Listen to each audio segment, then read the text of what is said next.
بسم اللہ الرحمن الرحیم نحمدہ ونصلی علی رسولہ الکریم۔ سورج گرہن میں حضور صلی اللہ علیہ وسلم کا عمل۔ حضور اکرم صلی اللہ علیہ وسلم کے زمانے میں سورج گرہن ہو گیا۔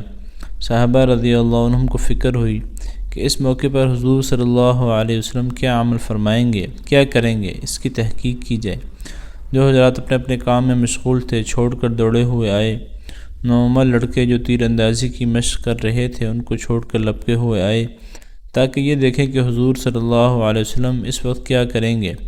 نبی اکرم صلی اللہ علیہ وسلم نے 2 رکعت کسوف کی نماز پڑھی جو اتنی لمبی تھی کہ لوگ غش کھا کر گرنے لگے۔ نماز میں نبی اکرم صلی اللہ علیہ وسلم روتے تھے اور فرماتے تھے، اے رب، کیا آپ نے مجھ سے اس کا وعدہ نہیں فرما رکھا کہ آپ ان لوگوں کو میرے موجود ہوتے ہوئے عذاب نہ فرمائیں گے، اور ایسی حالت میں بھی عذاب نہ فرمائیں گے کہ وہ لوگ استغفار کرتے رہیں۔ سورہ انفال میں اللہ جل شانہ نے اس کا وعدہ فرما رکھا ہے۔ اقرأ بعد اعوذ باللہ من الشیطان الرجیم وما كان اللہ لیعذبہم وانت فیہم وما كان اللہ معذبہم وہم یستغفرون۔ پھر حضور صلی اللہ علیہ وسلم نے لوگوں کو نصیحت فرمائی کہ جب کبھی ایسا موقع ہو اور آفتاب یا چاند گرہن ہو جائے تو گھبرا کر نماز کی طرف متوجہ ہو جایا کرو۔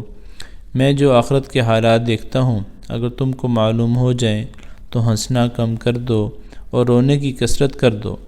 جب کبھی ایسی حالت پیش آئے نماز پڑھو، دعا مانگو، صدقہ کرو۔